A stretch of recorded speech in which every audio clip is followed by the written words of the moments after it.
کہ بیٹا کی جنت ماں کے قدموں کے نیچے ہے. کہہ دیجئے سبحان اللہ. بیٹے کی جنت کہاں ہے؟ ماں کے قدموں کے نیچے ہے. اور بیوی کی جنت کہاں ہے؟ شوہر کی خدمت میں ہے. کہہ دیجئے سبحان اللہ. بیوی کی جنت شوہر کی خدمت میں اور بیٹے کی جنت ماں کے قدموں کے نیچے ہے. سبحان اللہ. اگر بیٹے نے ماں کو راضی کر لیا تو وہ جنت کا حقدار ہو گیا. اور جس بیوی نے شوہر کو راضی کر لیا وہ جنت کی حقدار ہو گئی. سبحان اللہ. کل جب قیامت قائم ہوگی تو میاں اور بیوی جب دنیا میں محبت کے ساتھ رہتے ہیں تو کل قیامت کے دن اللہ رب العزت جب جنت میں داخل فرمائے گا تو شوہر کی خواہش ہوگی کہ ہماری بیوی میرے ساتھ رہتی اور بیوی کی خواہش ہوگی کہ شوہر میرے ساتھ رہتا.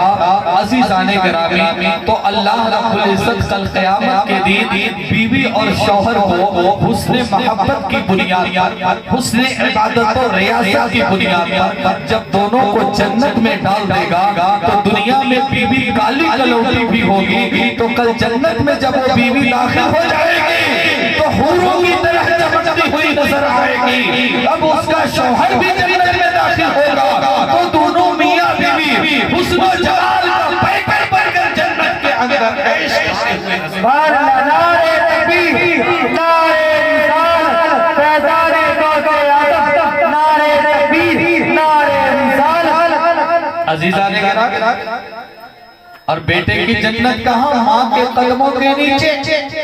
حدیث پاک میں یہ آیا ہے کہ جس بیٹے نے ماں کا دل دکھا دیا وہ جنت کی خوشبو بھی نہیں پاتا. جنت میں خوشبو ہے. جنت میں بڑی خوشبو ہے. جنت کی خوشبو بھی نہیں پا سکتا. جنت میں جانا تو دور کی بات ہے. تو ماں کے قدموں کے نیچے جنت ہے. اور شوہر اور بیوی کے بارے میں حدیث پاک ہے. رسول کریم صلی اللہ علیہ وسلم فرماتے ہیں کہ جس بیوی نے اپنے شوہر کی بات نہ مانی، شوہر نے اپنی بیوی کو بلایا اور بیوی نہیں آئی، پھر وہ رات گزری اور اسی رات اگر بیوی مر گئی تو جنت میں نہیں جہنم میں چلی جائے. میں نہیں کہتا یہ حدیث پاک ہے میرے دوستو. تو بیوی بھی جنت شوہر کی رضا میں ہے. بیوی کی جنت شوہر کی خدمت میں ہے. شوہر چاہے جیسا ہو لیکن ان کی خدمت کرنی ضروری ہے، اس لیے کہ وہ شوہر ہے اور تمہاری جنت اسی کی رضا میں ہے. تمہاری جنت اسی کی رضا میں ہے. اور بیٹے کی جنت ماں کے قدموں کے نیچے ہے. ماں خوش ہے تو بیٹا جنتی ہے. سبحان اللہ. ماں ناراض ہے تو اس سے رب ناراض ہے، اور جب رب ناراض ہے تو بیٹا جنتی کبھی نہیں ہو سکتا، وہ جہنمی. اس لیے میرے دوستو ماں کو راضی کرو. اور ایک خواتین تم اپنے شوہروں کو راضی کرو تمہاری جنت سے. میرے دوستو تو میرے کہنے کا مطلب یہ تھا سرکار غوث اعظم رضی اللہ تعالیٰ عنہ کا یہ جلسہ ہے. سرکار غوث اعظم میں وہ بتا رہا تھا کہ سرکار غوث اعظم رضی اللہ تعالیٰ عنہ حصول علم کے لیے بغداد کا سفر کیا. راستے میں جب ڈاکو لوگ ملے ڈکیتی ڈالتے ہوئے تو ایک ڈاکو کی نظر سرکار غوث پاک پہ پڑی تو پوچھا بچے آپ کچھ رکھے ہو؟ سرکار غوث اعظم نے کہا میرے پاس 40 دینار. 40 دینار کیا ہوتا ہے؟ دینار سونے کا سکہ. پہلے جو ہے بڑا سا جو 1 روپیہ کا جو سکہ بڑا سا آتا تھا آج سے 10-20 سال پہلے، اس کا وزن آپ تول لیجئے. اسی کوالٹی کا سونے کا سکہ ہوتا تھا. اسی کو درہم، اسی کو دینار اور اشرفی بھی کہتے ہیں. اور جو درہم ہے وہ چاندی کے سکے کو کہتے ہیں اور سونے کے سکے کو دینار کہتے ہیں. وہ دینار اشرفی 40 اشرفی سرکار غوث اعظم کی ماں نے صدری کے نیچے سل کر کے رکھ دیا تھا. کہا تھا بیٹا جھوٹ مت بولنا کبھی بھی, چاہے جتنی مشکل گھڑی آ جائے. ڈاکوؤں نے جب گھیرا پوچھا بچے بتاؤ تمہارے پاس کچھ ہے؟ سرکار غوث اعظم نے کہا میرے پاس 40 دینار ہے. ڈاکو نے اپنے سردار کو بلایا, کہتا ہے 40 دینار ہے کچھ. ڈاکو کے سردار نے پوچھا تو بچے نے کہا سرکار غوث اعظم نے کہا میرے پاس 40 دینار ہے. ڈاکوؤں کا سردار حیرت میں ہو کر کے پوچھنے لگا بچے پوری دنیا اپنا مال چھپاتا ہے چھپاتی ہے, تم نے کیوں بتا دیا؟ سرکار غوث اعظم نے کہا میری ماں نے کہا تھا مجھ سے بیٹا کبھی جھوٹ مت بولنا, جھوٹ مت بولنا, اس لیے میں نے سچ ہی بولا ہے. اور اس سچائی کا نتیجہ کیا ہوا؟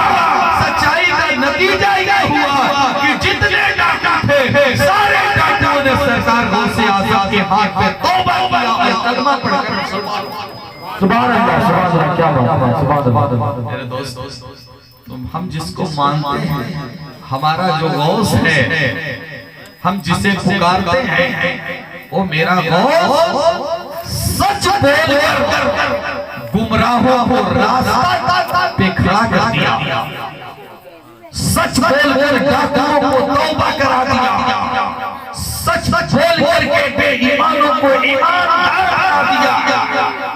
اور ہم عاشق غوث اعظم, غلام غوث اعظم, شیدائی غوث اعظم صرف نعرہ لگانے کے لیے غلام غوث اعظم نہیں ہے.